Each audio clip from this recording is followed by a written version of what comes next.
그는 우크라이나 사람이 아니었고 전문 군인도 아니었다.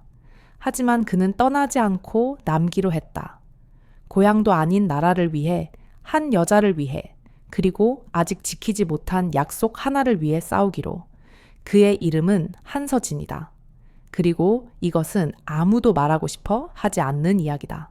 자신과 무관한 전쟁에서 목숨을 잃은 선량한 사람들의 이야기. 구독과 좋아요 잊지 마세요. 여러분의 관심은 저희에게 큰 힘이 됩니다. 매일 찾아오셔서 다른 흥미로운 이야기들도 놓치지 마세요. 나는 서진이를 처음 만났던 그날을 아직도 또렷이 기억해. 키이우의 가을 하늘 같은 눈을 가진 아이였지. 고요하고 맑고 어딘가 말로 표현할 수 없는 슬픔이 느껴졌어. 아무도 몰랐지. 그 조용한 아이 안에 한 시대를 밝히고 그리고 사라져버릴 불꽃이 숨어 있었다는 걸. 서진이는 초등학교 5학년 학기 중반에 우리 반으로 전학 왔다. 서울에서 왔고 아버지가 한국 건설 회사에서 드니프로와 협력하는 일로 우크라이나에 정착하게 되었다고 했다. 당시 서진이는 우크라이나어를 서툴게 말했고 말투가 마치 노래처럼 들렸지. 그 덕에 반 친구들은 호기심을 가졌고 점차 친해졌다. 처음부터 서진이는 눈에 띄는 아이는 아니었어. 운동도 못하고 논쟁도 싫어하고 크게 웃지도 않았지. 하지만 그의 눈에는 언제나 먼 곳을 바라보는 듯한 칠판 먼지가 떠도는 교실 너머의 세상을 생각하는 그런 깊이가 있었어. 나는 그와 반대였지. 장난기 많고 말도 많은 성격이었지만 이상하게도 우리는 금방 친해졌다. 나는 그에게 축구를 가르쳐줬고 그는 내게 한국어 서예를 가르쳐줬어. 서진이 어머니는 시내 공원 근처에 밥행임치라는 작은 식당을 하셨고 우리는 방과 후에 자주 거기 들러 김밥을 먹으며 숙제를 했지. 갈 때마다 어머니는 늘 물으셨어. 이반, 왜 집에서 밥 안 먹고 또 왔어? 마치 내가 진짜 아들인 것처럼 말이야. 세월은 흘렀고 우리는 형제 이상으로 가까운 사이가 되었어. 나는 서진이가 클래식 음악을 좋아한다는 걸 알았고 비 오는 날엔 창가에 앉아 쇼팽이나 드뷔시를 몇 시간이고 듣는 걸 좋아했지. 그는 러시아 문학도 좋아했고 나중에 보면 아이러니하지만 도스토옙스키의 글귀를 대화 중에 인용하곤 했어. 대학에 들어가서 서진이는 키이우 국립대 물리학과를 선택했어. 나는 깨끗한 에너지를 연구하고 싶어. 언젠가 전쟁으로 무너진 나라들이 태양으로부터 다시 일어설 수 있게. 그 말을 듣고 나는 넌 진짜 한국 드라마 주인공 같다면서 웃었지만 속으론 그 꿈이 꼭 이뤄지리라 믿었어. 왜냐하면 그는 서진이니까. 그리고 그곳에서 그는 아나스타시아를 만났어. 문학과 1학년인 그녀는 금발의 하얀 피부, 쟤처럼 회색빛 도는 눈을 가졌지. 그들의 사랑은 요란하지 않았어. 도서관에서의 우연한 만남, 겨울에 따뜻한 차 한 잔, 그리고 낙엽 진 참나무 아래 긴 산책으로 시작되었지. 어느 날 내가 농담처럼 말했어. 우크라이나 사람들은 사랑이 진짜인지 알려면 전쟁을 겪어야 한다고 하더라. 서진이는 미소 지으며 말했지. 그런 건 경험하지 않았으면 좋겠어. 그러다 2022년 악몽 같은 침공이 시작되었어. 그날 아침을 생생히 기억해. 경보 사이렌이 울리고 뉴스에서 들려왔지. 러시아가 전면 공격을 시작했다고. 동부 도시들이 미사일로 흔들리고 있었어. 우리 둘은 회색 철 하늘 아래 지하철역 앞에 서 있었고 너무 놀라 아무 말도 할 수 없었지. 사람들이 역으로 몰려들고 서쪽으로 향하거나 출국하려고 애쓰는 와중에 나는 그의 손을 잡았어. 우린 지금 당장 여기서 떠나야 해. 하지만 그는 나를 바라보며 물러서지 않았어. 난 할 수 없어. 바보 같은 소리 하지 마. 이건 내 전쟁이 아니야. 이 나라는 내 나라가 아니잖아. 그는 오랫동안 입을 꾹 다물고 있다가 내가 평생 잊지 못할 말을 꺼냈다. 내 나라가 아니기 때문에 더더욱 잃게 둘 수 없어. 우크라이나는 나에게 평화로운 어린 시절을, 아름다운 사랑을, 그리고 두 번째 가족을 줬어. 이제 내가 되돌려줄 차례야. 나는 말문이 막혔다. 그의 부모님은 강력히 반대했다. 그의 어머니는 눈물이 마를 때까지 울었고 평소 엄격했던 아버지마저 처음으로 아들에게 애원했다. 하지만 그는 단호히 말했다. 나는 증오로 총을 들지 않아요. 내가 사랑하는 것을 지키기 위해서예요. 몇 주 후 그는 자원하여 영토방위군에 입대하며 키이우를 떠났다. 배웅 음악도 다른 인사도 없이 두 사람만이 짙은 흰 안개 속에 서 있었다. 그는 나를 껴안고 어깨를 두드리며 말했다. 아나타시아에게는 말하지 마. 전쟁이 끝나면 우리 결혼식 날 내가 직접 말할 거야. 나는 고개를 끄덕였다. 하지만 내 마음속엔 이상한 예감이 피어올랐다. 마치 이번엔 서진의 눈 속 불꽃이 마지막처럼 타오르고 있다는 듯이. 어떤 사람들은 흔적도 없이 사라진다. 하지만 어떤 사람들은 눈과 불길 속 어딘가에 남겨졌더라도 떠난 뒤에도 하늘을 남긴다. 서진은 그런 사람이었다. 전쟁은 영화처럼 오지 않았다. 북소리도 영웅적인 외침도 없었다. 정전과 단수, 한밤중 울리는 사이렌 소리, 평생을 살던 집을 떠나는 노인의 고요한 눈빛 속에서 조용히 다가왔다. 그날 이후 나는 에서진을 다시 보지 못했다. 그는 부대와 함께 계속 이동했고 메시지도 점점 뜸해졌다. 내가 안부를 물을 때면 늘 짧은 답이 돌아왔다. 괜찮아. 아직 살아있어. 엄마랑 미역국이 그리워. 단 한 번 4월에 좀 더 긴 메시지를 받았다. 이반, 우리 예전에 축구하던 공원 기억나? 나랑 아나가 거기 앉아 있었는데 아나가 내년 봄에 그 벤치 주변에 장미를 심자고 했어. 내가 돌아오지 못하면 네가 대신 심어줘. 약속해 줄 수 있지? 나는 미쳤냐고 욕을 했다. 전화를 걸어 소리쳤다. 죽을 것처럼 말하지 마. 넌 한국인이잖아. 이 나라에 아무 빚도 없어. 전화기 너머로 침묵이 흐르더니 그는 조용히 말했다. 빚이 없으니까 모든 걸 줄 수 있는 거야. 6월. 충격적인 속보가 전해졌다. 바흐무트 인근 방어선에서 벌어진 기습 공격으로 다수의 우크라이나 병사들이 전사했다. 러시아 측이 발표한 전사자 명단에 그 이름이 있었다. 한서진. 처음엔 믿지 않았다. 나는 미친 듯이 모든 연락망을 뒤졌고 병원 명단, 실종자 명단까지 확인하고 군의관 친구들에게도 수소문했다. 그러던 중 한 서방 기자가 내게 사진 한 장을 보내왔다. 러시아 측에서 신원을 확인한 시신, 군복 가슴팍엔 아직도 이름표가 붙어 있었다. 서진아, 내 어머니는 그 소식을 듣고 실신하셨어. 한 번도 눈물을 보인 적 없는 내 아버지는 3시간 동안 아무 말도 없이 앉아 계셨지. 아나스타시아는 사흘 동안 자취를 감췄다가 눈이 부어오르고 턱까지 머리를 자른 채 돌아왔어. 그녀는 아무 말도 하지 않고 매일 너희 어머니의 식당 앞에 앉아 기적을 기다렸지. 러시아 정부는 시신을 확인했어. 우크라이나가 이송 비용과 외국 병사의 명예보상금을 지불한다면 시신을 인도하겠다고 통보했지. 전시 정책이라며 내건 조건은 냉혹하고 비인도적이었어. 우크라이나는 동의하지 않았어.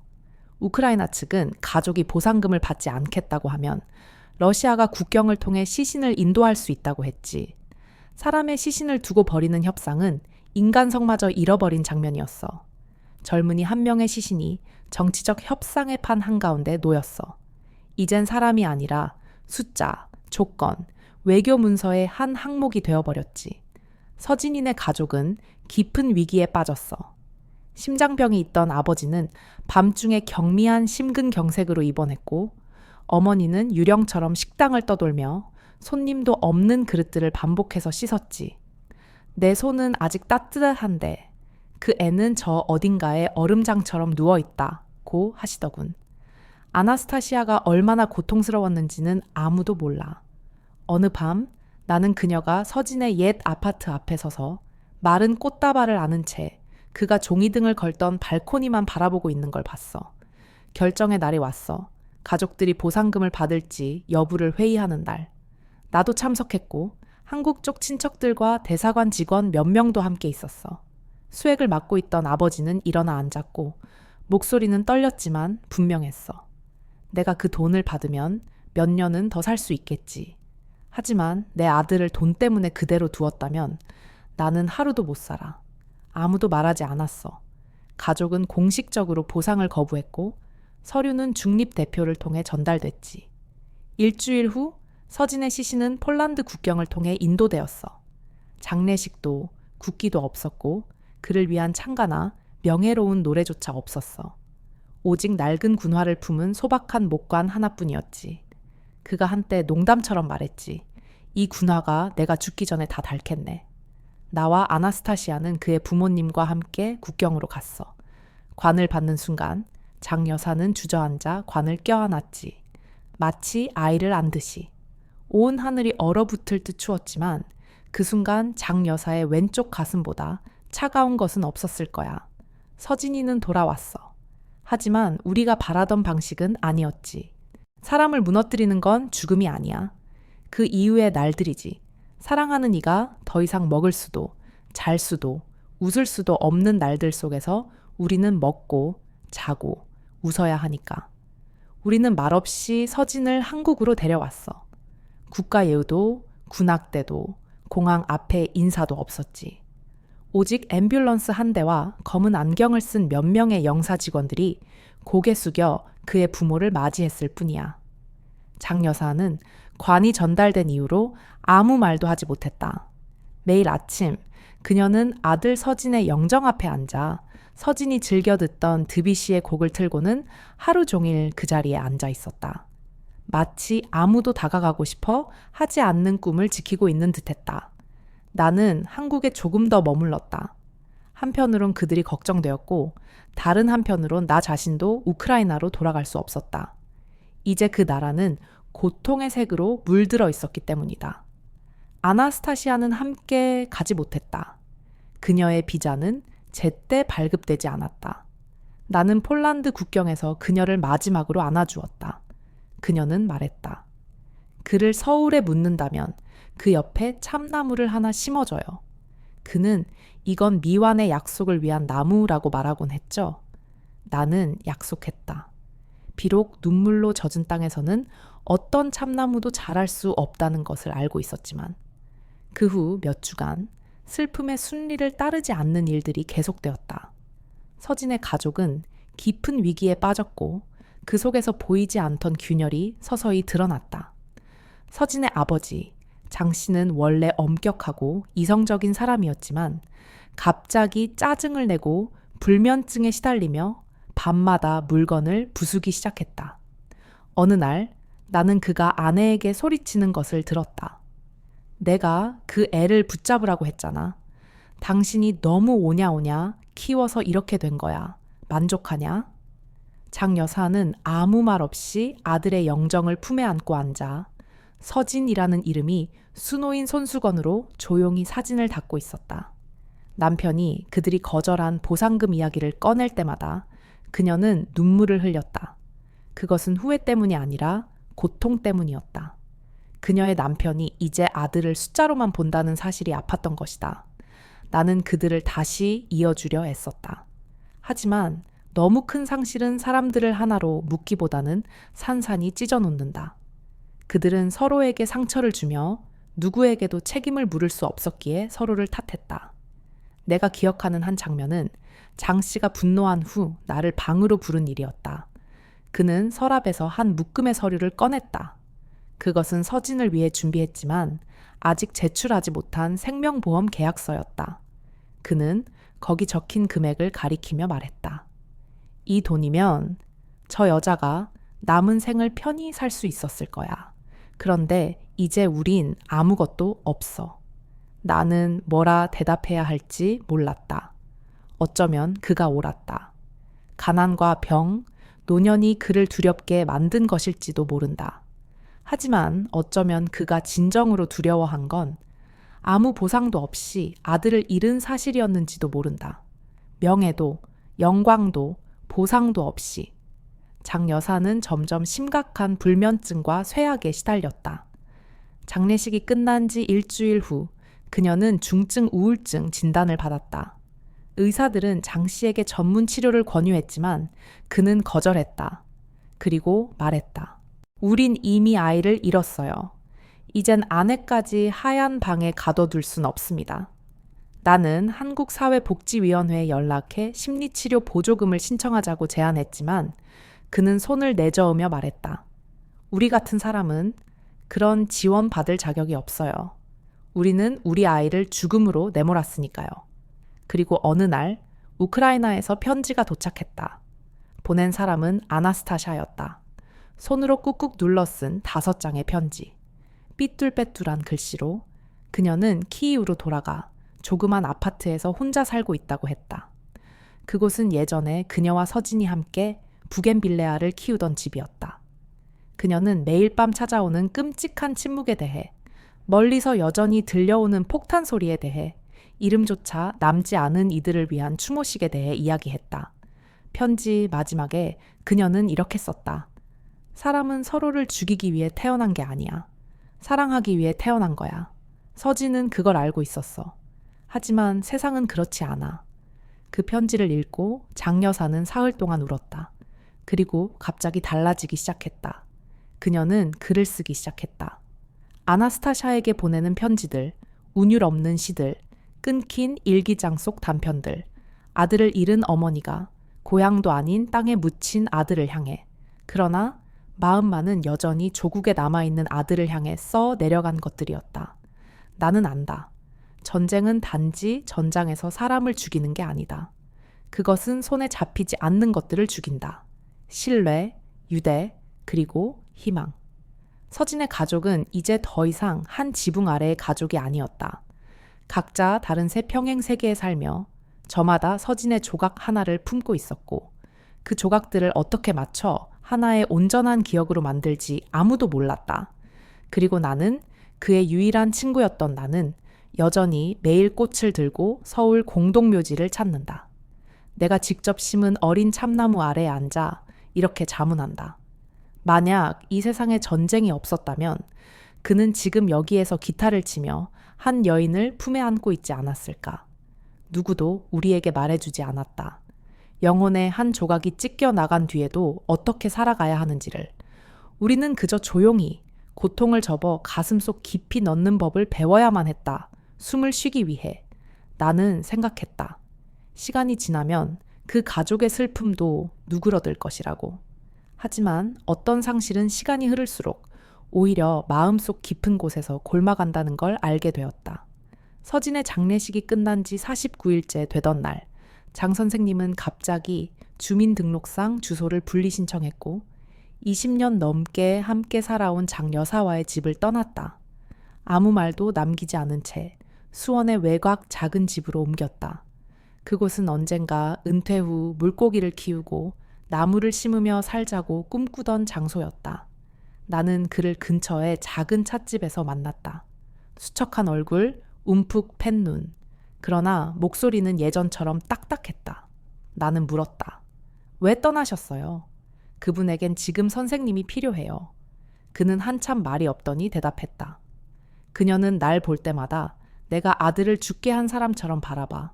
밤마다 그녀는 속삭이지. 왜 그 애를 잡아두지 않았어요? 더는 견딜 수가 없었어. 이반. 나는 이해했다. 하지만 그 떠남을 완전히 용서할 순 없었다. 그리고 또 하나의 사건이 닥쳤다. 마치 운명이 이 가족을 끝까지 놓아주지 않겠다는 듯이. 어느 날 아침 나는 장할머니를 재진찰 데려다 드리려고 밥 온 김치 식당에 갔지만 식당이 이상하게 문을 닫아 놓았더군요. 전화를 해도 받는 이가 없었습니다. 옆집 이모님께도 응급실에도 연락을 해보고 결국 문을 부수고 들어갔을 때 우리는 할머니께서 부엌 바닥에 쓰러져 계신 모습을 발견했습니다. 손에는 아직 설거지 수건을 쥐고 계셨고 두 눈은 마치 끝이 없는 허공을 응시하듯 크게 뜨여 있었습니다. 가벼운 뇌출혈입니다. 의사 선생님은 그렇게 말했습니다. 장기간의 과도한 스트레스와 치료받지 않은 우울증이 원인일 수 있다고 했습니다. 다행히 할머니는 돌아가시지 않으셨습니다. 하지만 말을 전혀 할 수 없게 되었고 왼쪽 몸이 약간 마비되었습니다. 병원에서 의식을 되찾으셨을 때 할머니는 나를 알아보지 못하셨고 내가 휴대폰으로 익숙한 드비시 음악을 틀어드리자 펑펑 우셨습니다. 나는 장할아버지께 전화를 했습니다. 처음으로 그는 내가 어디에 있는지 묻지 않고 다만 한마디 물었습니다. 그분 아직 살아계신가? 그 후 그는 아무 말 없이 집으로 돌아오더니 병원에 와서 12시간 동안 아내의 침대 곁을 지켰습니다. 불평이나 원망 섞인 말 한마디 없었고 가끔씩 떨리는 그 손을 조심스레 어루만지며 미안하다는 듯이 눈길만 보내셨습니다. 나는 가족처럼 그분들을 돌보기 시작했습니다. 그분들을 사랑하는 마음도 있었지만 또 다른 이유는 장래진 씨의 지친 얼굴 하나하나에서 그의 모습이 겹쳐 보였기 때문입니다. 내가 그들을 그대로 버려둘 수는 없었어요. 이 세상이 한때 그를 버려두었던 것처럼. 아나스타샤는 여전히 한 주에 한 번씩 편지를 씁니다. 감정이 가득 담긴 편지들 사이사이에 그녀가 써준 장례진을 향한 시도 함께 실려 있죠. 나는 그 모든 편지를 인쇄해 갈색 가죽 노트에 모아 장 할머니 침대 머리맡에 두었습니다. 어느 날 할머니는 그 수첩을 가리키시더니 가슴에 대고 눈물을 소리 없이 흘리셨습니다. 그러던 중 전혀 상관없을 것 같던 또 다른 일이 내 마음속에 결정적 기폭제가 되었습니다. 나는 장례진의 모교인 대학에서 열리는 좌담회 초청을 받았습니다. 주제는 전쟁과 인도주의적 이상, 그들은 내가 그의 절친이라는 이유로 숭고한 희생의 예로 내 이야기를 들려달라 했습니다. 나는 아나스타샤의 편지 노트를 손에 들고 그가 남긴 것들에 대해 말하려고 무대에 올랐습니다. 그러나 사회자가 이렇게 소개했을 때 나는 얼어버렸습니다. 한서진, 우크라이나 전선에서 전사한 한국인으로 국제주의 정신과 보편적 이상, 자유의 힘을 상징하는 인물입니다. 그들은 그를 하나의 상징으로, 깃발로, 이상화된 모델로만 사용하고 있었지만 그 죽음 뒤에는 받아보지 못한 편지들과 눈물로 지사은 밤들, 산산이 부서진 한 가정이 있다는 사실을 그 누구도 알지 못했습니다. 나는 행사 중간에 자리를 떴습니다. 그날 밤 나는 장할머니 병실 복도에 앉아 그가 떠난 이후로 단 한 번도 흘리지 못했던 눈물을 흘리며 울었습니다. 너는 이미 죽었구나, 서진아. 그런데 살아남은 우리는 조각조각 부서지고 있어. 네가 보이니? 다음 날 나는 그 편지 노트를 장 할아버지께 건넸습니다. 처음에 그는 읽지 않았습니다. 하지만 그날 밤 저는 그가 병실에 앉아 한 줄 한 줄 느리게 마치 대답할 수 없는 아들에게 말을 걸듯이 소리내어 읽는 모습을 보았습니다. 서진아, 넌 아직 여기 있어. 너를 가장 사랑하는 사람들을 통해. 그리고 저는 처음으로 그가 우는 모습을 보았습니다. 분노의 눈물도 원망의 눈물도 회한의 눈물도 아니었습니다. 그것은 무조건적인 사랑밖에 남지 않은 아버지의 눈물이었습니다. 치유될 수 없는 고통이 있습니다. 하지만 우리는 그것과 함께 사는 법을 배울 수 있습니다. 마치 차갑게 단단한 강철 조각을 마음에 품은 차에 매일 자신이 살아있음을 일깨우는 것처럼요. 장 씨가 아내에게 편지를 읽어준 그날 밤 이후 그의 무언가가 변한 것 같았습니다. 더 이상 1시간, 2시간 꼼짝 않고 앉아있지 않았습니다. 그는 아내가 병원 복도를 따라 작은 걸음을 떼도록 연습시켰습니다. 마치 아이에게 다시 세상으로 발 디디는 법을 가르치듯이 인내심을 가지고요. 장 부인은 말할 수 없었지만 눈빛은 생기가 돌았습니다. 매일 아침 그는 그녀 앞에 아나스타샤의 이메일에서 출력한 새 편지를 놓고 조용히 읽어주었습니다. 처음에는 그녀가 듣기만 했습니다. 하지만 이내 떨리는 손으로 글자를 짚으며 한 줄씩 따라 읽었는데 마치 찢어진 무언가를 꿰매려는 듯 했습니다. 저는 그들 안에 무엇인가가 돌아왔음을 보았습니다. 믿음은 아니지만 세상을 계속 살아가고 싶다는 의지가 사라진 이를 위해서라도 대양 건너편의 아나스타샤도 움직이고 있었습니다. 어느 6월의 날 저는 제목이 서울 행편도 틱해진 이메일을 받았습니다. 그녀가 썼습니다. 단기 자원봉사 비자를 신청했어요. 그의 묘를 방문하고 그동안 편지 속 익명의 연인이었던 부모님을 처음 직접 만나고 싶어요. 그분들과 함께 살아가고 싶어요. 저는 이 소식을 병원에 전했습니다. 장 씨는 읽고 아무 말도 하지 않았습니다. 하지만 다음 날 저는 그가 이발소에 가서 새 양복을 한 벌 사고 제가 전통 음식점에 자리를 예약해 달라고 부탁하는 모습을 보았습니다. 제가 물었습니다. 무슨 일인가요? 그는 짧게 대답했습니다. 아직 시집 오지 않은 며느리를 위한 환영 파티입니다. 아나스타샤가 도착하던 날 서울에는 잔잔한 비가 내리고 있었습니다. 저는 공항에서 그녀를 맞았습니다. 더 야위었고 머리는 짧아졌지만 눈빛은 여전했습니다. 깊고 슬프고 폭풍을 지나온 이처럼 더는 두렵지 않은 눈빛이었습니다. 묘지에서 그녀는 오랜 시간 서서 서진의 묘를 바라보았습니다.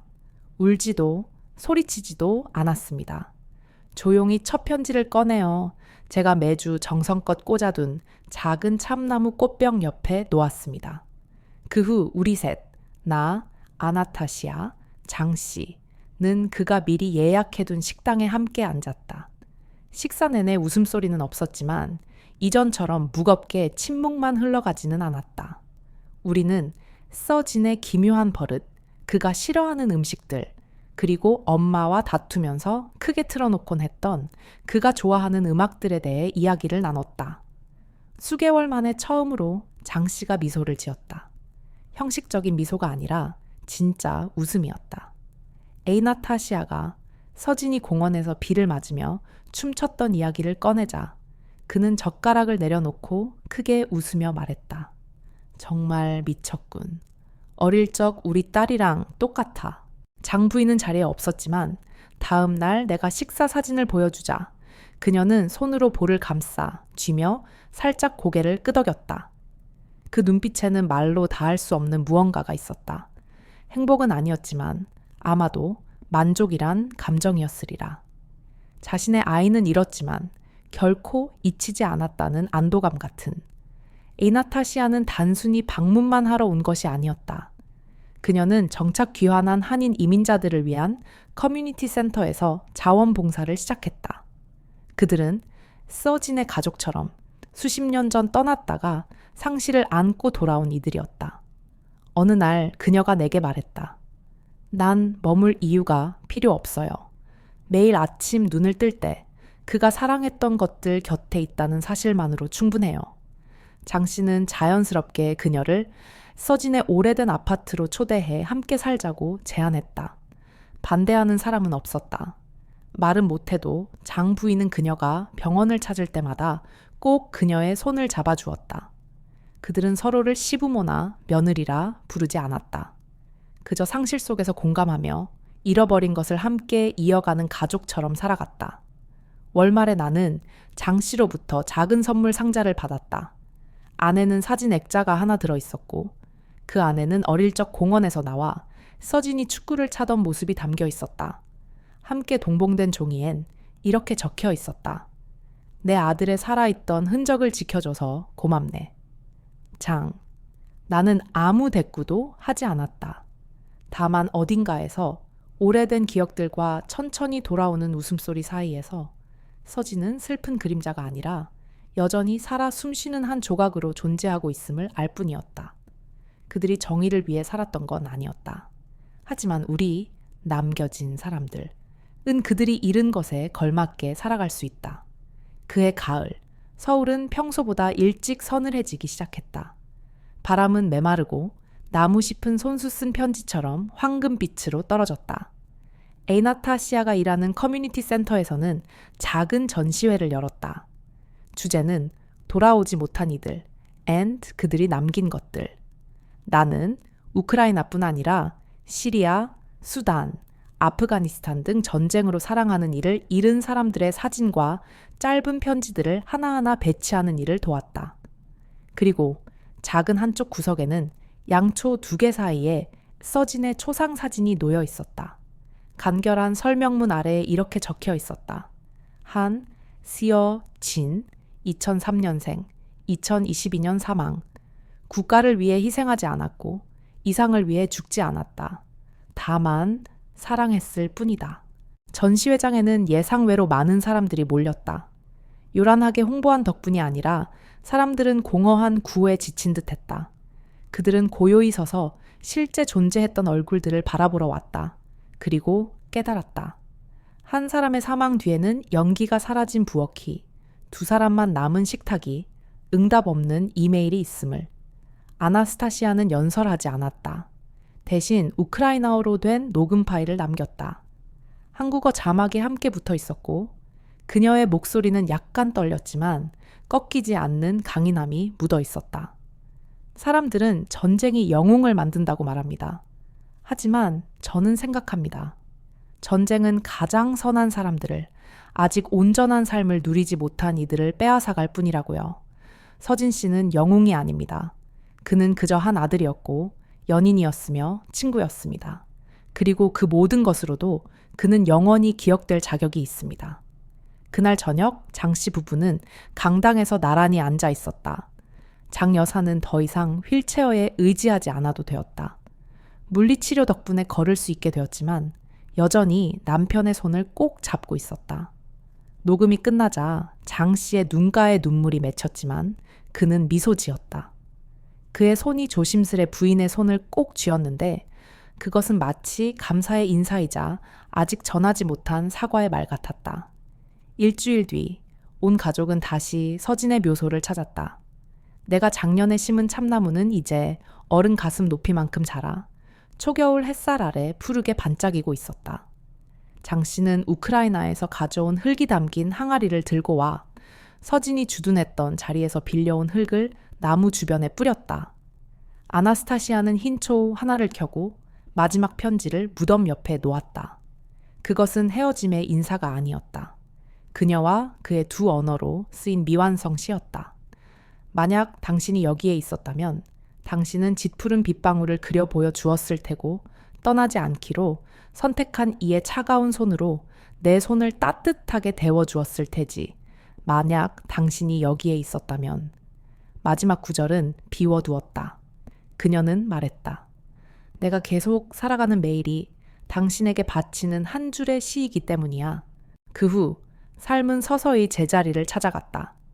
예전 같진 않았지만 한때 산산이 부서졌던 이들이 폐허 속에서 삶을 다시 조립하듯이 장 씨는 다시 기술자로 돌아가지 않았다.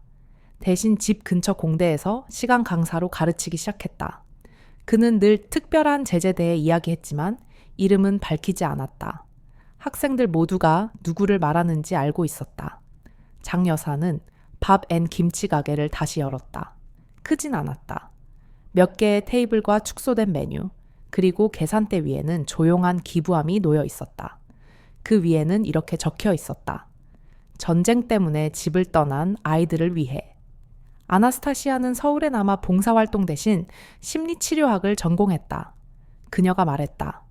전쟁을 막을 순 없지만 누군가가 전쟁에 꺾이지 않도록 도울 수는 있어요. 나는 여전히 매주 일요일 서진의 묘소 근처 공원을 찾는다.